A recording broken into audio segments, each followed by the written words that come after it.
ठीक है, तो अब हमारा नया चैप्टर शुरू करते हैं। कौन सा चैप्टर है? Dissolution of the partnership firm. ठीक है, चैप्टर नंबर 4। अभी तक मैंने तीन स्टार्टिंग की जो पार्ट 1 बुक है उसके तीनों चैप्टर कंप्लीट कर लिए, यानी बेसिक्स वाला कंप्लीट कर लिया, एडमिशन कंप्लीट कर लिया, रिटायरमेंट कंप्लीट कर लिया, और जो शेयर ऑफ द पार्टनर है, शेयर वाला चैप्टर आधा हो चुका है, तो उसके भी वीडियो देख लेना है ना। और अब हम यहाँ शुरू कर रहे हैं। ठीक है, dissolution of the partnership firm. Dissolution of partnership firm में you have learn about the reconstitution of the partnership firm. Partnership firm के रिकॉन्स्टिट्यूशन के बारे में हम पढ़ चुके हैं। रिकॉन्स्टिट्यूशन मतलब कि अगर कोई नया आता है, एडमिशन होता है, या किसी की रिटायरमेंट होती है या डेथ होती है, तब हम क्या रिकॉन्स्टिट्यूट करते हैं। रिकॉन्स्टिट्यूट यानी कि फर्म के रूल्स को, नियम को, उनकी सारी की पेमेंट्स को, लाइबिलिटीज़, असेट की वापस से वैल्यू निकालते हैं। और अगर पार्टनर जैसे कम हो गया है तो फिर कम पार्टनर में बांट देंगे उसको, और अगर पार्टनर बढ़ गए हैं तो फिर से वैल्यू निकाल के नए पार्टनर्स में बांट देंगे। तो इस तरीके से अभी तक हम क्या कर रहे थे कि रिकॉन्स्टिट्यूशन कर रहे थे, है ना, ऐसा हो रहा था। लेकिन अब हम बोल रहे हैं in such a situation while the existing partner is dissolved the firm may continue under the same name if the partner so decide. बोल रहे हैं अगर एक कोई चला भी जाता है तो क्या होता है कि बचे हुए पार्टनर कंटिन्यू करते हैं और फर्म का नाम चलता रहता है। लेकिन in other words it result in the dissolution of partnership but not that of the firm. बोल रहे हैं कि अगर ऐसा हुआ कि पार्टनर्स ने बोला कि हमें काम नहीं करना है, तो सारे पार्टनर चले गए, तो पार्टनरशिप जो उनके बीच की पार्टनरशिप थी वो डिसॉल्व हो गई। डिसॉल्व का मतलब ख़त्म हो गई, डिसॉल्व हो गई। लेकिन फर्म ख़त्म नहीं हुई है। फर्म क्या होती है? एक इंटेंजिबल, इनविजिबल कंपनी होती है, और जो इसको ख़त्म करने के लिए इसके लीगल तरीके होते हैं। ठीक है, इसका लीगल पॉइंट ऑफ व्यू से ही ख़त्म किया जा सकता है। ऐसा नहीं होता कि सारे पार्टनर चले गए तो फर्म अब तो बोलेगी कि हाँ ठीक है सारे पार्टनर चले गए तो काम करेगा कौन? काम भले ही कोई नहीं करेगा, फर्म का प्रॉफिट ज़ीरो होगा, लेकिन कम से कम उसका नाम तो रहेगा, हमेशा ही रहेगा। ठीक है, according to section 39 of the partnership टैग 1932, the dissolution of the partnership between all the partner of a firm is called the dissolution of the firm. बोल रहे हैं कि सारे के सारे पार्टनर्स अगर डिसॉल्व हो जाते हैं फर्म के, तो हम बोलते हैं फर्म का डिसोल्यूशन हो गया है। That means the act recognize the difference in breaking of relationship between the partner or the firm and between some of the partner। बोल रहे हैं कि इससे ये पता चलता है कि इससे कुछ अगर पार्टनर, सम पार्टनर जा रहे हैं तब क्या होगा, और सारे पार्टनर जा रहे हैं तब क्या होगा, डिसॉल्व हो जाएगी। तो डिसोल्यूशन इज द ब्रेकिंग, तोड़ देना या डिसकंटिन्यू कर देना of relation between all the partner. सारे जितने पार्टनर हैं, जैसे मैंने बोला कि अभी हम कितने पार्टनर्स को लेकर चलते हैं, 3 पार्टनर्स को लेकर चलते हैं। ठीक है, अब तीनों पार्टनर्स, पहले ये अकेला चला गया, मान लेते हैं ये वाला ये जो पार्टनर था, ये पार्टनर अकेला चला गया। ठीक है, तो अभी क्या फर्म टूट गई? तो हमने बोला नहीं, ये बचे हुए पार्टनर्स हैं ना, फर्म का नाम अभी भी कंटिन्यू करेंगे। ये भी चला गया, ये दोनों चले गए तो भी अभी फर्म कंटिन्यू गया, तीनों के बीच की पार्टनरशिप खत्म हो गई, तब हम बोलेंगे कि हाँ शायद फर्म की डिसॉल्व हो सकता है। ठीक है, तो इससे क्या होगा, this brings an end to existence, मतलब वो एग्जिस्ट अब नहीं करेगी। No business is transacted after dissolution. एक बार डिसोल्यूशन हो गया उसके बाद कुछ भी ट्रांजेक्शन नहीं होगा except the activity relating to closing the firm. सिर्फ एक ही एक्टिविटी हो सकती है कि फर्म को क्लोज करने की जो भी फॉर्मेलिटी होंगी वो। अब कैसे? अब जैसे मैं बोल रही हूँ कि पहले हम क्या करते थे, जैसे कि ये राम था, ये श्याम था, ये मोहन था, इन्होंने एक बिज़नेस शुरू किया था।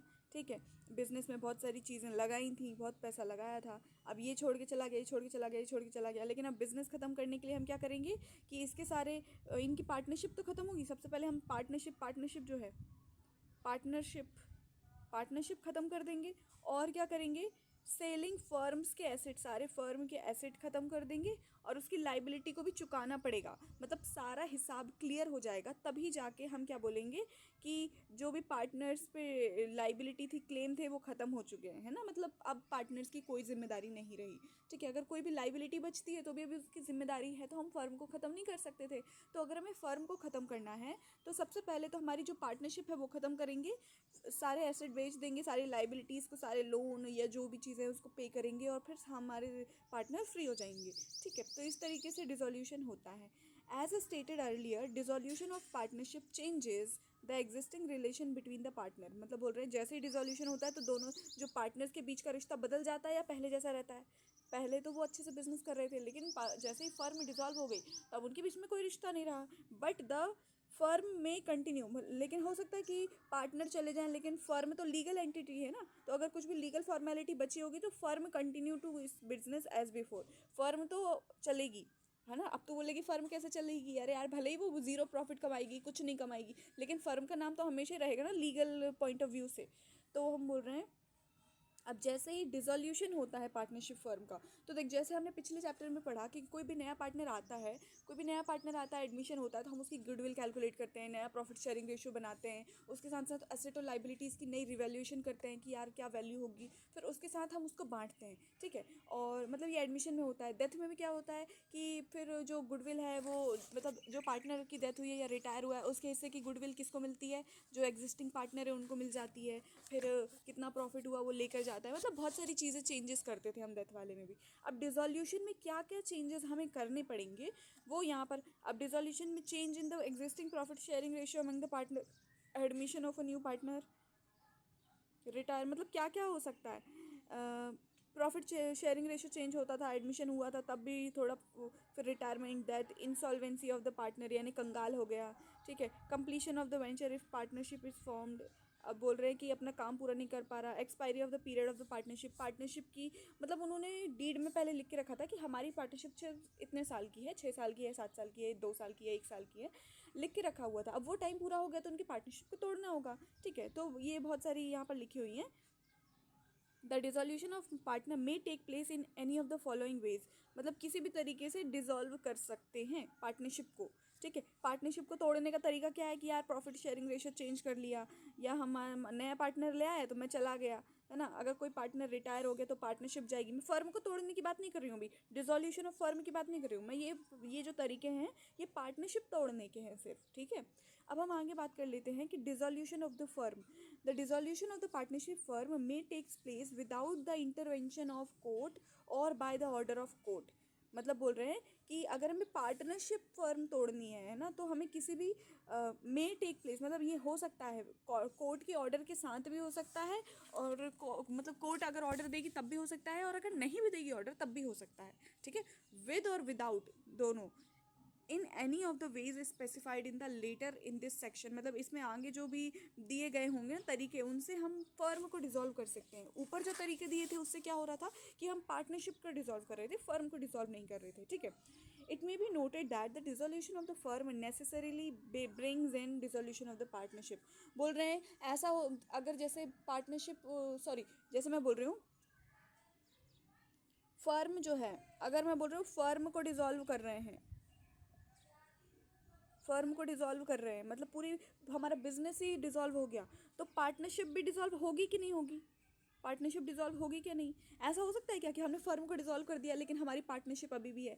पार्टनरशिप पर्सनल पार्टनरशिप की बात नहीं करते यहाँ पर, प्रोफेशनल बिजनेस वाली पार्टनरशिप की बात करते हैं। तो अगर फर्म ही नहीं रही तो कौन सी पार्टनरशिप, तो अगर फर्म डिसॉल्व हो गई है तो पक्का 100% श्योर है कि पार्टनरशिप भी डिसॉल्व हो गई होगी, है ना। लेकिन अगर मैं उसका उल्टा बोलूँ कि अगर मैंने सिर्फ पार्टनरशिप तोड़ी है, पार्टनरशिप अकेले डिसॉल्व करिए, तो क्या ऐसा है कि हमेशा फर्म भी टूट जाएगी, नहीं। फर्म एक लीगल एंटिटी है, अगर आपने पार्टनरशिप तोड़ी है तो ज़रूरी नहीं है कि फर्म का भी डिसोल्यूशन हुआ हो। लेकिन उल्टा अगर फर्म डिसॉल्व हो चुकी है, मतलब फर्म डिसॉल्व होने का मतलब यही होता है कि पहले पार्टनरशिप तोड़ो, फिर एसेट बेच दो, फिर लाइबिलिटी पूरी कर दो, ये सब, है ना। तो यहाँ पर हम लिख लेते हैं ज्ञान की बात में क्या लिखेंगे, ठीक है। तो हमने ज्ञान की बात में क्या लिखा है कि अगर फर्म डिसॉल्व होती है तो पार्टनरशिप भी डिसॉल्व हो गई होगी, पक्का हो गई होगी, सारे एसेट भी बिक चुके होंगे, सारी लाइबिलिटीज़ भी पे हो चुकी होंगी, अगर फर्म फर्म यानी पूरा बिजनेस सब कुछ हो गया। लेकिन ठीक है, तो अगला पॉइंट हमने क्या लिखा है कि देखो अगर जैसे फर्म है, फर्म को तोड़ने के लिए पार्टनरशिप को भी तोड़ना होता है, पार्टनरशिप भी तोड़नी होती है, एसेट भी बेचना होता है, लाइबिलिटीज़ भी। लेकिन अगर मैंने सिर्फ अपनी पार्टनरशिप को डिसॉल्व किया है ना, हमारी पार्टनरशिप अब नहीं रही, लेकिन फर्म तो एक लीगल एंटिटी है ना, तो वो ज़रूरी नहीं है कि फर्म भी डिसॉल्व हुई हो अगर पार्टनरशिप डिसॉल्व हुई है तो, ठीक है। तो अब यहाँ पर हम आगे बात कर लेते हैं कि it may noted that dissolution of firm necessarily brings dissolution of partnership. बोल रहे हैं अगर फर्म डिसॉल्व हुई तो पक्का नेसेसरी, ऐसा ज़रूरी है कि पार्टनरशिप भी डिसॉल्व हो गई होगी। लेकिन डिसोल्यूशन ऑफ पार्टनरशिप यानी पार्टनरशिप अगर सिर्फ गई है तो ज़रूरी नहीं है कि फर्म भी डिसॉल्व हुई हो, है ना। मतलब ये जो दो ज्ञान की बातें हैं वो 2 लाइन में यहाँ पर लिखी गई हैं, ठीक है। तो अगर मैंने पहला स्टेटमेंट बोला कि फर्म डिसॉल्व का मतलब होता है पार्टनरशिप डिसॉल्व हो गई होगी, तो पक्का सही है। लेकिन मैंने बोला पार्टनरशिप डिसॉल्व है, इसका ये मतलब नहीं कि फर्म डिसॉल्व हो, ये गलत है, ठीक है। अब हम बात कर लेते हैं अगला, the dissolution of the firm, यानी कि जो डिसोल्यूशन यानी फर्म को तोड़ना, takes place in of the following ways. अब तोड़ने का मतलब ये नहीं कि छेनी हथौड़ा बुलडोजर लेके, तोड़ने का मतलब लीगल पॉइंट ऑफ व्यू से तोड़ने की बात कर रहे हैं, एग्रीमेंट तोड़ने की बात कर रहे हैं, ठीक है। तो हम बोल रहे हैं कि किस किस तरीके से हो सकता है, अब हम वो देख लेते हैं, ठीक है। अब हम बोल रहे हैं कि कितने तरीके यहाँ पर टोटल दिए गए हैं, 5 तरीके दिए गए हैं, ठीक है। 5 तरीके दिए गए हैं। सबसे पहले याद करना है डिसोल्यूशन बाय द एग्रीमेंट, यानी एक एग्रीमेंट बनाओ, सभी पार्टनर्स की कंसेंट लो। कंसेंट का मतलब होता है उनकी राय, उनकी सहमति, उनकी परमिशन लो, है ना, और तोड़ दो। और फिर कंपलसरी डिसोल्यूशन दो, दूसरा तरीका। और तीसरा तरीका कुछ कंटेंजेंसी, यानी कुछ इमरजेंसी सिचुएशन आ गई हो जब हमें इसको क्या करना हो कि डिज़ोल्व करने की ज़रूरत पड़ जाए, या फिर नोटिस के द्वारा डिज़ोल्व कर दो, या कोर्ट के द्वारा डिज़ोल्व कर दो। तो एक एक करके हम करना है, ठीक है। तो सबसे पहले ऐसे याद करना कि इस पेज पे कितने तरीके दिए गए हैं, 5 तरीके दिए गए हैं, ठीक है। एक तरीका बहुत छोटा सा दिख रहा था, एक तरीका बहुत छोटा सा दिख रहा था, दूसरा बड़ा था, तीसरा भी ठीक था, ठीक है। फिर मतलब ऐसे 2 और यहाँ पर 3 है, तो 5 हो गए टोटल। सबसे पहला एग्रीमेंट। एग्रीमेंट मतलब मैंने ये बोला कि डिसोल्यूशन करने के लिए, फर्म को तोड़ने के लिए क्या हमेशा कोर्ट की आज्ञा की ज़रूरत है, तो हम बोलेंगे हमेशा ज़रूरत नहीं है। अगर कोर्ट ने आदेश दिया है तो भी डिसॉल्व हो सकती है, और अगर नहीं भी दिया है तो हम अपनी मर्जी से भी डिसॉल्व कर सकते हैं। क्योंकि देख, जब बनाते वक्त तो कोर्ट से परमिशन मांगी नहीं थी ना, तो परमिशन जब कोर्ट से मांगी नहीं थी, हमने डीड बनाई चुपचाप और अपना वो चालू कर दिया। तो जब बनाते वक्त हमारी मर्जी चली थी, तो तोड़ते वक्त भी चल सकती है। लेकिन कभी कभी कानूनी दावपेच के दौरान कोर्ट भी बोल सकती है कि इस फर्म को बंद कर दो। डिसोल्यूशन बाय एग्रीमेंट, अब हम बोल रहे हैं अगर बोल रहे हैं कि एग्रीमेंट के द्वारा डिसॉल्व करना, मतलब सभी with the consent of all the partners. Consent का मतलब होता है सहमति, क्या लिखेंगे, सहमति, सहमति या फिर परमिशन। तो कंसेंट का मतलब क्या होगा, सहमति या फिर परमिशन, ठीक है। तो हम यही बोल रहे हैं कि देखो एक काम करो, जैसे हमने बिजनेस शुरू किया था, तो हमने क्या किया था कि सारे के सारे पार्टनर्स मिले थे, उन्होंने एक डीड बनाई थी, उस पर स्टाम्प पेपर वगैरह पे लिख लिया, साइन वाइन कर दिया और बन गई फर्म। उसी तरीके से अब क्या होगा, हम इसको डिसॉल्व कर रहे हैं, तो सारे पार्टनर्स की एक भी पार्टनर छूटना नहीं चाहिए। देखो ऑल लिखा है ना, एक भी कम नहीं होना चाहिए, क्योंकि अगर एक भी बचा तो फर्म कंटिन्यू करेगी। अगर हम बोल रहे हैं कि सारे पार्टनर्स की वो ले ली सहमति, और in accordance with the contract between the partner के बीच में एक कॉन्ट्रैक्ट लिख लिया। कॉन्ट्रैक्ट मतलब तो जानती है ना कि डीड टाइप की बना ली कि हम डिसॉल्व कर रहे हैं, तो बस डिसॉल्व कर दो, सिंपल। अब कंपलसरी डिसोल्यूशन दूसरा तरीका। A firm is dissolve compulsorily in the following cases. इन केसेस में फर्म को डिसॉल्व करना ही पड़ेगा, चाहे कुछ भी हो जाए। व्हेन ऑल द पार्टनर्स और ऑल बट वन पार्टनर्स, बोल रहे हैं, become insolvent rendering them incompetent to sign a contract. बोल रहे हैं कि अगर सारे के सारे पार्टनर या कोई भी एक भी पार्टनर इंसॉल्वेंट हो जाए, यानी दिवालिया हो जाए, मतलब वो बिल्कुल पैसा उसके पास बचा ही नहीं है, कंगाल हो चुका हो पूरी तरीके से, और अब वो किसी भी कॉन्ट्रैक्ट में रहने लायक नहीं बचा है, तो हम इस कंडीशन में फर्म को डिसॉल्व करेंगे, ठीक है। या फिर बिजनेस जो हमने बनाया वो इलीगल हो, मान लेते हैं कि मैंने तो उसे बोला कि यार कोर्ट की ज़रूरत नहीं है, तो हमने डीड बनाई और कुछ भी 3 पार्टनर थे और हमने अपनी मर्जी से बिजनेस, लेकिन वो इलीगल निकला तो ऐसा थोड़ी कि हमने बना ली तो कोर्ट कुछ नहीं करेगा, नहीं, इलीगल बिजनेस को भी बंद करना पड़ेगा। When some event has taken place which make unlawful for the partners to carry on the business of the firm in partnership, मतलब ऐसा कुछ भी काम हो गया है जो नियमों के विरुद्ध था, है ना। तो जैसे कि व्हेन अ पार्टनर हुई citizen of the country become an alien enemy because of the declaration of the war, मतलब लड़ाई में दूसरे देश की तरफ से मदद करने लगा, मतलब भगौड़ा बन गया, देशद्रोही बन गया, तो इस केस में क्या हम अपने देश में उसको बिजनेस करने देंगे, तो नहीं। पहला पार्टनर जब वो इंसॉल्वेंट हो जाए, दूसरा जब बिजनेस इलीगल हो, या फिर unlawful for the partner to carry business, मतलब बिजनेस में उसको रखने से कुछ नियमों का उल्लंघन होगा, तो हम उसको नहीं रख सकते, तो वहाँ पर क्या होगा, कंपलसरी डिसोल्यूशन, यानी कि जो वो फर्म है उसको हमें डिसॉल्व करना ही होगा, ठीक है।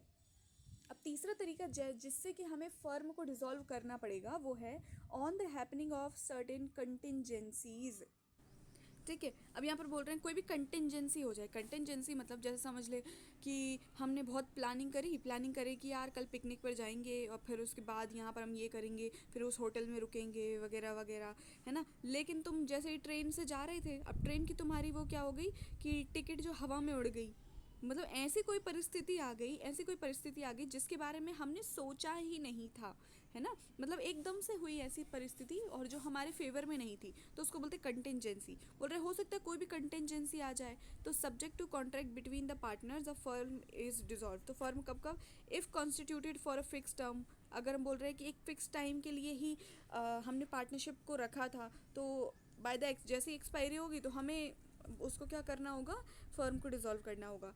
If constituted to carry out one or more vendors by the completion thereof, बोल रहे हैं कि एक से ज़्यादा, एक या थोड़े से ज़्यादा वेंडर्स जो कि दुकानदार थे, सिर्फ उन्हीं के लिए हमने पहले डीड में लिखा था कि सिर्फ इनसे ही कर पाएंगे, लेकिन जैसे ही वो कंप्लीट हो गया तो फिर हम, या कोई पार्टनर की डेथ हो जाए तब भी, ये भी तो कंटेंजेंसी है ना, जिसके बारे में हमने सोचा नहीं था, अचानक से आ गया।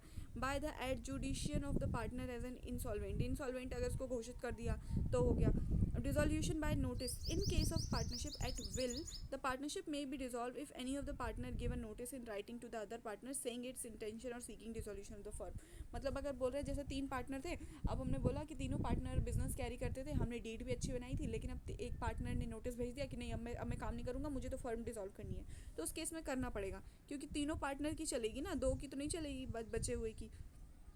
अब कोर्ट ने अगर ऑर्डर दे दिया है कि जब पार्टनर इनसेन हो जाए, पगला जाए, इनसेन का मतलब पागल हो जाए, जब पार्टनर पागल हो जाए या incapable of performing his duties, या अपना काम नहीं करने की क्षमता हो उसमें, तब है ना, तो सबसे पहला तो कोर्ट कब कब आदेश देगा वो याद रखना है, जब पागल हो जाए, तब इनसेन हो जाए, है ना, अपना सनकी हो जाए, और फिर बोल सकते हैं अपना काम परफॉर्म करने में परमानेंटली इनकैपेबल हो, परमानेंटली यानी हमेशा के लिए इनकैपेबल है।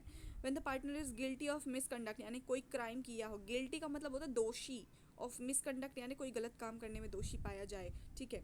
और the when a partner persistently commit breach of partnership agreement, मतलब पार्टनरशिप अग्रीमेंट को लगातार तोड़ रहा है, कहने का मतलब है कि जैसे पार्टनरशिप डीड में लिखा था कि तुझे 6 घंटे काम करना है, तो एक बार लोगों ने एक बार बचे हुए पार्टनर ने उसको जान दिया कि अरे कोई बात नहीं, नया नया आया है, फिर 2 महीने, फिर 3 महीने, लेकिन वो कंटिन्यू है ना, रूल को फॉलो नहीं कर रहा, तो उस केस में कोर्ट है ना बोल सकती है, ये कोर्ट वाले सारे वो दे रहे हैं ना, डिसोल्यूशन बाय कोर्ट, यानी कोर्ट कब बोलेगी, तो जब पागल हो जाए तब बोलेगी, जब अपना काम ना कर पाए तब बोलेगी, कोई दोषी पाया जाए तब बोलेगी, जब अपने काम में मतलब ये जैसे कि पार्टनर्स का जो मुकदमा था वो कोर्ट में गया, अब कोर्ट में पाया गया कि यार ये अपना काम जो है ब्रीच, यानी कि दरार, अपनी पार्टनरशिप एग्रीमेंट में दरार आ रही है बार बार, तो फिर वहाँ पर भी कर सकते हैं। When a partner has transferred the whole of his interest to in the firm to third party, मतलब अपने हिस्से का पूरा थर्ड किसी और को ही दे दिया तब भी कर सकते हैं।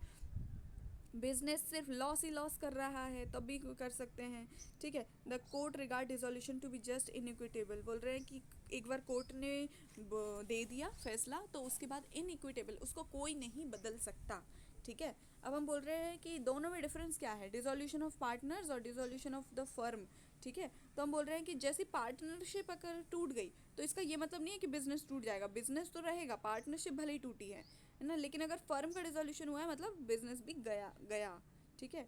अब हम बोल रहे हैं कि जब पार्टनरशिप टूटती है तो कोई भी लाइबिलिटी और एसेट के बारे में नहीं सोचता, चुपचाप अपना करके और बस, एसेट और लाइबिलिटी रीवैल्यू होती है और नई बैलेंस शीट बनती है।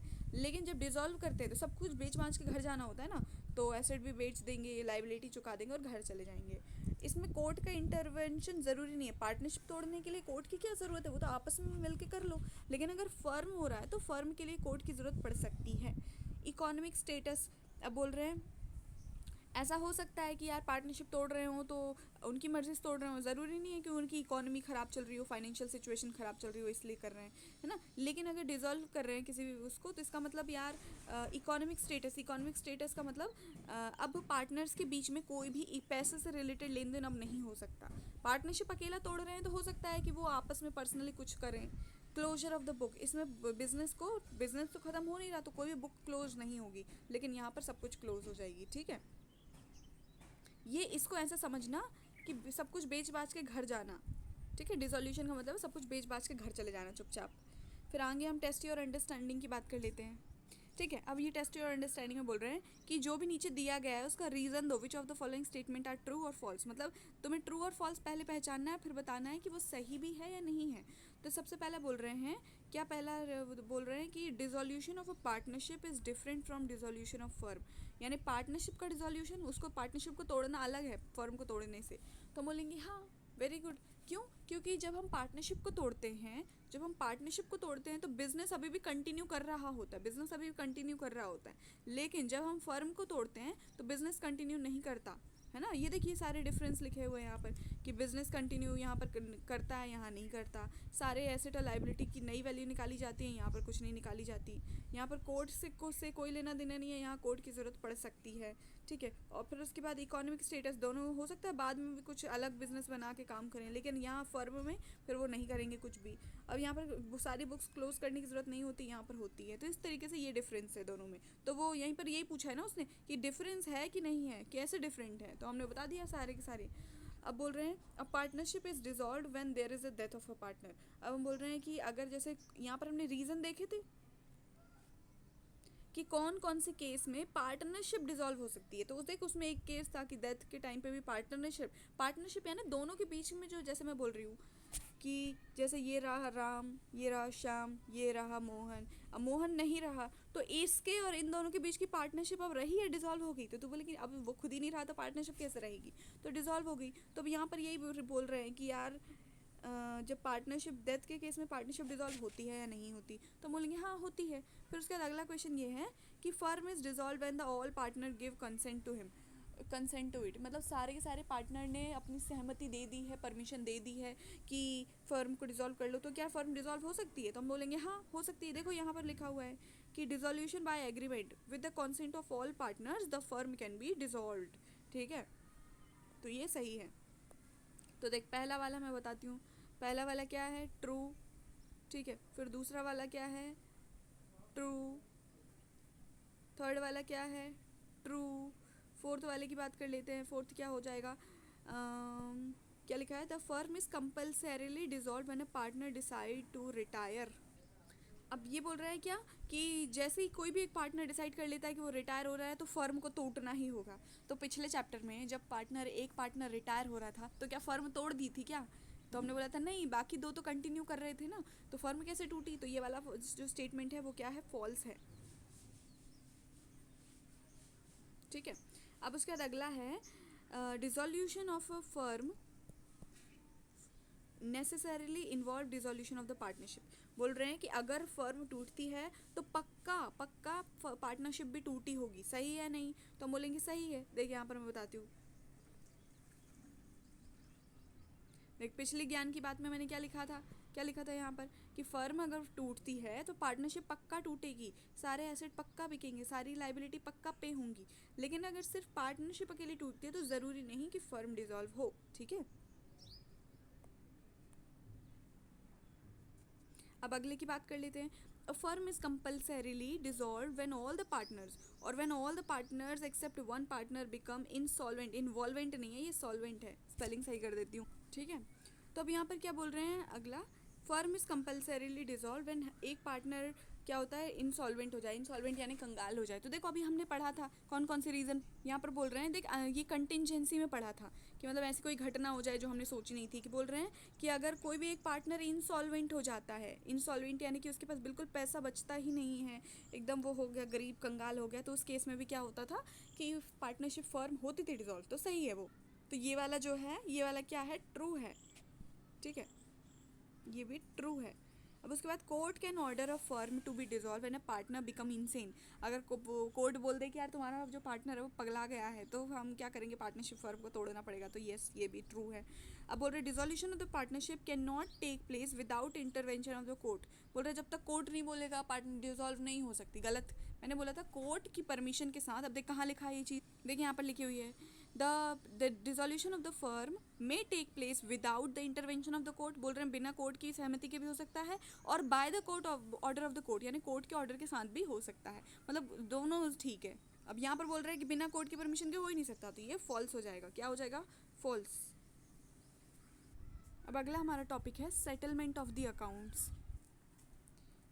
इन case of dissolution of the firm cease to conduct business. अब जैसे ही हमारी फर्म डिसॉल्व हो गई तो फर्म क्या सीज यानी स्टॉप, सीज का मतलब क्या हो यहाँ पर होता है, स्टॉप होता है।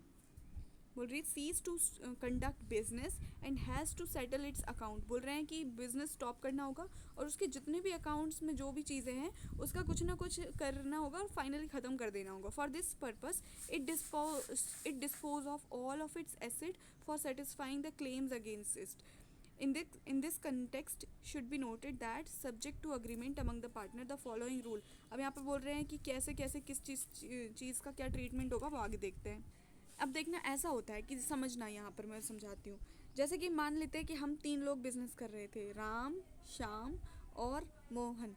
ठीक है, तीनों बिजनेस कर रहे थे। अब हमारे बिजनेस में हमने जब बिजनेस कर रहे थे तो कुछ हमारे पास एसेट थी, कुछ हमने लोन लिया था, बाहर से उधार लिया था, तो हमारी कुछ लाइबिलिटीज़ भी थी। ठीक है, अब मैं क्या कर रही हूँ कि अब मैं बिज़नेस बंद करके जा रही हूँ। ठीक है, बिज़नेस बंद करके जा रही हूँ तो सबसे पहले मैं क्या करूँगी कि यार जो प्रॉफिट हुआ है मैं घर नहीं ले जाऊँगी। सबसे पहले हम क्या चुकाते हैं, सारी लाइबिलिटीज़ चुकाते हैं। लाइबिलिटीज़ चुकाते हैं, या फिर हम लाइबिलिटीज़ को लॉस भी बोल सकते हैं, जितना हमारा लॉस हुआ है उसको चुकाते हैं। और फिर उसके बाद हम प्रॉफिट का आखिरी में बंटवारा करके जितना बचता कुचता है, और फिर उसके बाद हम घर चले जाते हैं, यानी कि हमारा डिसोल्यूशन हो जाता है। इसको एक और एग्जांपल से हम समझ सकते हैं कि कैसे समझ सकते हैं कि जैसे ऐसे मान ले कि यार जैसे तू समझ ले, तू है रामू।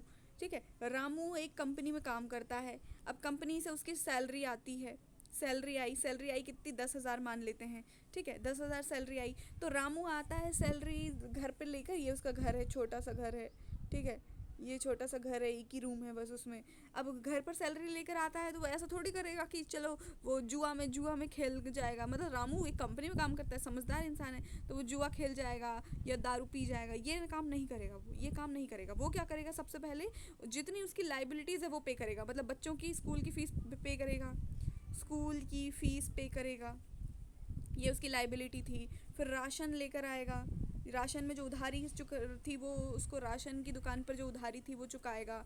और उसने जो घर की जो लोन ले रखा है, घर का लोन ले रखा है, ठीक है, उसको चुकाएगा। यानी सबसे पहले वो लाइबिलिटीज़ चुकाएगा, और फिर जितना बच्चा खुचा होगा, बच्चा खुचा मान लेते कि घर की स्कूल की फ़ीस थी 4,000 रुपये। ठीक है, और राशन था 2,000 रुपये का, तो 6,000 हो गए। और घर का लोन था समझ ले कि 1,000 रुपये।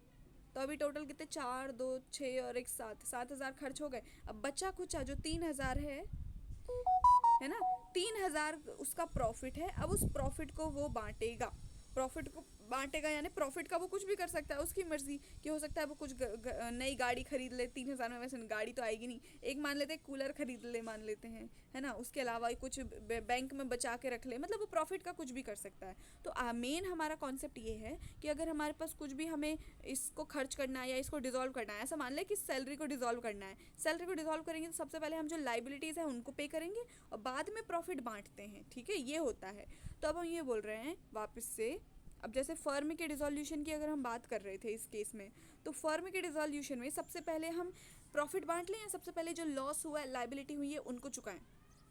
तो तू बोलेगी कि नहीं, मैंने 2 एग्जाम्पल से बताया, तो अभी तक हमें सबसे पहले लॉस चुकाना चाहिए, जिसमें capital deficiency shall be paid, मतलब ठीक है, लॉस की बात कर लेते हैं। अब हमने बोला कि यार सबसे पहले हमारा जो लॉस था वो बहुत ज़्यादा लॉस था। तो हमने हमारा जितना कंपनी का प्रॉफिट था वो लगा दिया, लेकिन फिर भी वो लॉस कंप्लीट नहीं हुआ। हमें फर्म बंद करनी है तो हमें कुछ भी करके सारे लॉस पे करने ही पड़ेंगे, सारी लाइबिलिटीज़ पे करनी पड़ेगी।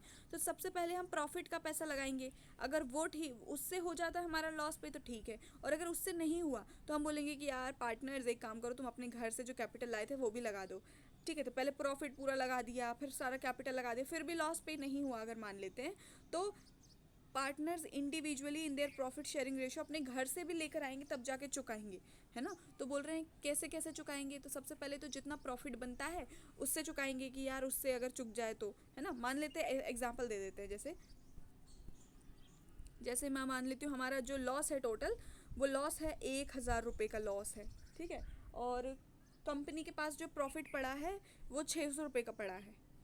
ठीक है, 600 रुपये का पड़ा है। तो 3 पार्टनर्स की कंपनी है, ये याद रखना। मैं एक और चीज़ बना दी, जैसे 3 पार्टनर्स यहाँ बनाते हैं, ये 3 पार्टनर्स की कंपनी है। ठीक है, तो हम बोल रहे हैं कि ये 600 रुपये कर्जा है, तो प्रॉफिट उनके पास कितना था, 600 रुपये का था, सॉरी। तो 600 रुपये उन्होंने दे दिए कि ओके 600 रुपये आप रख लो, लेकिन अभी भी कर्जा कितने का बचा, 400 रुपये का बचा। तो हमने कहा कि यार हमारी जो कैपिटल थी ना, कैपिटल वो भी दे देते हैं। तो कैपिटल उनकी तीनों की मिला के 300 ही रुपये थी। ठीक है, तो हमने उन्होंने 300 भी दे दिए, तो अभी भी हमारा जो लॉस बचा है अभी कितना और पे करना है, 100 रुपये और पे करना है। फिर वो जो लाइबिलिटी 100 रुपये की और बची है वो 100 रुपये कैसे पे करेंगे, तो हम बोलेंगे कि 100 रुपये पे करना है। तो पार्टनर ए, पार्टनर बी, पार्टनर सी तीनों 100 रुपये को अपने प्रॉफिट शेयरिंग रेशियो में बांटेंगे कि यार 100 रुपये में से 30 तू दे, 10 तू दे और बाकी बचा हुआ 60 तू दे, क्योंकि तेरा प्रॉफिट शेयरिंग रेशियो उतना था। तो इस तरीके से हम क्या करते हैं कि लॉस पहले पे करते हैं, बाद में प्रॉफिट के बारे में सोचते हैं।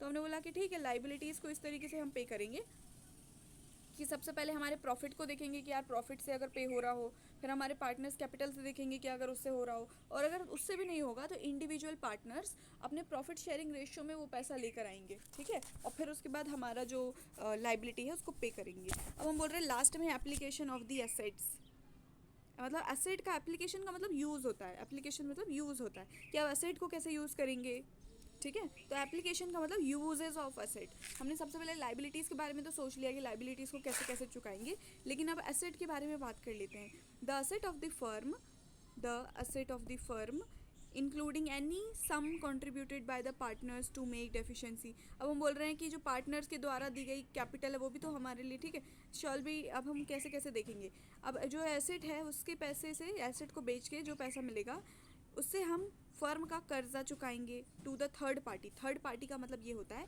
कि जैसे कि ये हम हैं, ये राम श्याम मोहन है, ये इनकी फर्म है, इन्होंने किसी मतलब अगर ये फर्म ने इनसे ही लिया होता लोन, पार्टनर से ही लोन लिया होता, ये तो अपने ही लोग थे, लेकिन अगर कोई एक है मिस्टर रायचंद बोल देते हैं, इसको रायचंद बोल देते हैं, ये है ना एक गांव में रहता है, बहुत अमीर है, तो इन लोगों ने फर्म ने इससे लिया है, तो ये थर्ड पार्टी कहलाएगी। थर्ड पार्टी का मतलब ये है कि फर्म से रिलेटेड बिल्कुल भी नहीं है, कोई बाहर से ही आई है, तीसरा, ऐसा बोलता है तीन तिगाड़ा काम बिगाड़ा, यानी जो तीसरा इंसान आया है वो, तो पहले समझ लीजिए ये फर्स्ट इंसान है, ये सेकंड इंसान है, ये थर्ड पार्टी की बात कर लेते हैं।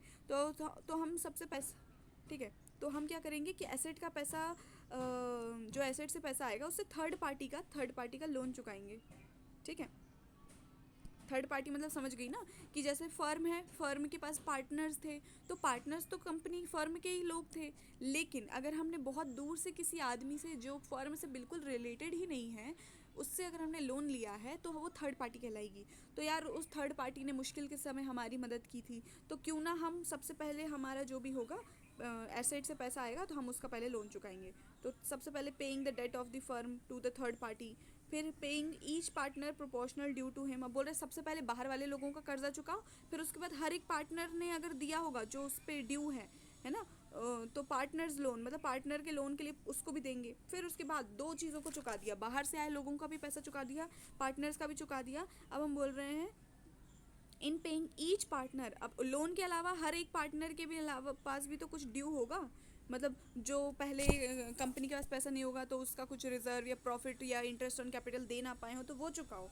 और फिर बोल रहे अब अगर कुछ बचा है ना, कुछ बच गया तो तीनों पार्टनर्स में डिवाइड कर लेंगे। देख यही तो हो रहा है ना, शुरू से क्या हो रहा है कि हमने सारा का सारा पहले लॉस चुकाया, फिर उसके बाद जो कर्जा चुकाया इसका कर्जा चुकाया, फिर उसके बाद पार्टनर्स के पे अगर और कुछ ड्यू होगा तो फिर जितना बचा कुचा पैसा बचेगा हमारे पास फर्म के पास वो प्रॉफिट शेयरिंग रेशियो में बांट के और ख़त्म हो गई फर्म, अब घर चले, ठीक है, टाटा बाय बाय। ऐसा होता है ना कि जैसे कि मान लेते हैं कि हमारे घर में कोई मेहमान आता है, ठीक है, तो हमारा घर है, ठीक है, और हम उसी घर में रहते हैं तो हम फर्स्ट और सेकंड पार्टी हो गए, लेकिन कोई जो मेहमान आया वो थर्ड पार्टी हुआ है। तो अगर घर में कुछ खाना रहता है तो सबसे पहले हम मेहमान को देते हैं कि सबसे पहले बोलते हैं कि मेहमान तू साइड में बैठ, पहले हम खा लेते हैं पेट भर के, फिर बचा कुचा जो होगा वो तुझे दे देंगे, ऐसा तो नहीं करते, ठीक है। तो हम क्या करते हैं सबसे पहले उस थर्ड पार्टी के इंसान को देते हैं खाना, यानी जो भी उसका कर्जा है या उसका चुकाना है पहले लोन वो देते हैं, ठीक है। तो सबसे पहले हमने थर्ड पार्टी वाला यानी जो मेहमान है, जैसे यहाँ पर एग्जाम्पल समझाते हैं, जैसे ये हमारा घर है, ये हमारा घर है, ठीक है। अब मैंने ऑरेंज का घर बनाया तो ऑरेंज कलर के ये जो लोग हैं वो हम हैं, और छोटा गुला बनाया यानी छोटे बच्चे हैं मान लेते हैं ये, ठीक है। अब उसके बाद एक मेहमान आया, दूसरा काले कलर का मेहमान है ये, ठीक है। तो अगर हमारे पास जैसे ये खाना है, खाना किस कलर से बनाऊँ, ये ले खाना बैंगन कलर, ये बैंगन जैसा खाना है, ये खाना है, ठीक है। तो अगर जैसे हमें खाना बांटना है तो सबसे पहले हम इसको देंगे यानी थर्ड पार्टी का लोन चुकाएंगे सबसे पहले, ठीक है। थर्ड पार्टी का लोन चुकाने के बाद फिर हमारे जो रिश्तेदार होंगे, मान लेते हैं कि अगर कोई क्लोज रिलेटिव भी है यानी थोड़ा सा क्लोज रिलेटिव है, उसने भी हमें लोन दिया था, यानी हमारे पार्टनर्स ने लोन दिया था, जैसे मान लेते हैं इसी पार्टनर ने लोन दिया था, ये घर का ही आदमी है, तो फिर इसको चुकाएंगे, क्योंकि देख लोन देना यानी कि अलग से पैसा दिया है ना इसने, तो इसको चुकाएंगे, पहले थर्ड पार्टी को चुकाएंगे, फिर इसको चुकाएंगे, फिर उसके बाद कि ये घर के बच्चों का बच्चा खुचा इनको देंगे, मतलब बच्चों का मतलब ये है कि इनका कुछ अमाउंट बचा हुआ था। जैसे मैं बोल रही हूँ कि मैं पार्टनर हूँ, मेरे पिछले महीने का इंटरेस्ट ऑन कैपिटल आपने दिया नहीं था तो पहले वो दे दो। फिर क्या होगा, घर के जो बड़े लोग हैं, ये घर के बड़े लोग, जितना कुछ बचेगा, जैसे इतना सा बचा तो अब ये खाएंगे, यानी जितना बचा कुचा होगा वो ओल्ड पार्टनर्स में बांट देंगे उनके प्रॉफिट शेयरिंग रेशो में। ठीक है, अब यहाँ पर क्या लिख रहे हैं, आगे पढ़ते हैं।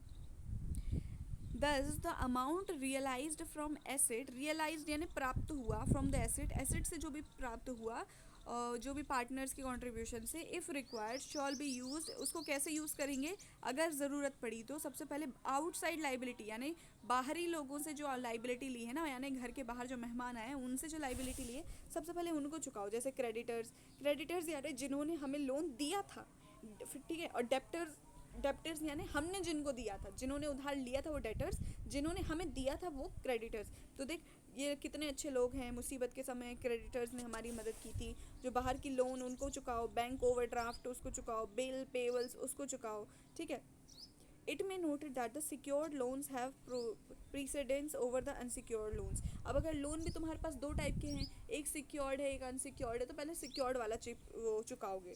ठीक है, the balance should be applied, यानी जितना बचा हुआ बैलेंस होगा, बैलेंस यानी जितना पैसा बचा, यानी जितना उनको खाना देने के बाद, थर्ड पार्टी को देने के बाद, लोन वोन चुकाने के बाद जितना बचा, तो उनको उस पार्टनर को पैसे देने जिसने लोन दिया था। यानी पार्टनर साहब अपने घर का इंसान है तो घर वाले ने भी अगर लोन दिया है तो फिर उसको दो, है ना। फिर इन केस ऑफ बैलेंस, अब बोल रहे हैं कि और पैसा बचा हुआ है, ठीक है, तो फिर हम क्या करेंगे, देन द सरप्लस, अगर और कुछ भी बच गया है तो वो पार्टनर्स में डिवाइड कर लेंगे।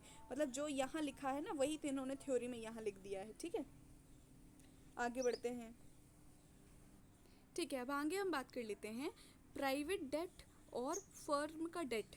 when both the debt of the firm and private debt of the partner coexist, मतलब ऐसा कभी आया कि यार फर्म ने भी कर्जा ले रखा है, पार्टनर्स ने भी कर्जा ले रखा है, दोनों एक साथ हैं, कोएग्जिस्ट यानी हैं, तो हम क्या किसको पहले चुकाएंगे किसको बाद में चुकाएंगे। तो हम फर्म, सबसे पहले the property of the firm shall be applied first in the payment of debt of the firm. बोल रहे हैं कि जो भी प्रॉपर्टी है फर्म के पास उसका उपयोग सबसे पहले फर्म के कर्जा चुकाओ, फर्म का डेट चुकाने में यूज़ करो, एंड देन द जो सरप्लस जो एक्स्ट्रा बचेगा, है ना, उस पर पार्टनर्स का क्लेम होगा, यानी वो बांटेंगे पार्टनर्स में, और वो अपनी प्राइवेट लाइबिलिटीज़ को चुकाने में यूज़ कर सकते हैं। ये तो पहले ही पता है हमें कि सबसे पहले फर्म का कर्जा चुकाएंगे, फिर जो सरप्लस यानी एक्स्ट्रा पैसा बचेगा वो हम पार्टनर्स में बांटेंगे। अब पार्टनर की मर्जी हो, उसको काय में यूज़ कर रहा है, वो अपनी लोन चुकाने में कर रहा है तो करने दो ना भाई। फिर उसके बाद बोल रहे हैं the private property of any partner shall be applied first in payment of her private debt. और अगर उसको अपना प्राइवेट डेट ही करना है, पहले पार्टनर को अपना खुद का लोन चुकाना है तो अपनी प्राइवेट प्रॉपर्टी यूज़ करना, बाद में फर्म का यूज़ करना। ठीक है, in case the firms liability exceed the firms asset, मान लेते हैं कि फर्म के पास इतनी लाइबिलिटी है, इतना कर्जा है, इतना लोन ले रखा है कि उसका एसेट को बेच के भी हम उसका चुका नहीं पा रहे हैं, तो private property does not include the personal property of his wife and children. तो मतलब पार्टनर को अपनी पर्सनल लानी पड़ेगी, लेकिन उसकी पत्नी और बच्चों का नहीं ला सकता, खुद का ही ला सकता है। ठीक है, अब बोल रहे फर्म के पास एडिक्वेट एसेट नहीं है ताकि वो अपनी लाइबिलिटी चुका पाए, है ही नहीं। अब जैसे मैं फर्म हूँ, फर्म मुझे बंद करना है, लेकिन मेरे पास लाइबिलिटी इतनी ज़्यादा है और वो है नहीं, मैं कर्जे में डूबी हुई हूँ, तो मैं अभी बंद कैसे करूँगी, सबसे पहले मुझे चुकाना होगा। ठीक है, तो उसको अपने प्राइवेट एसेट लाना होगा। ठीक है, फिर यहाँ पर हम क्या बोल रहे हैं, अगला हमारा है inability of a partner. Inability यानी कि एबल नहीं है, सक्षम नहीं है partner to contribute towards deficiency.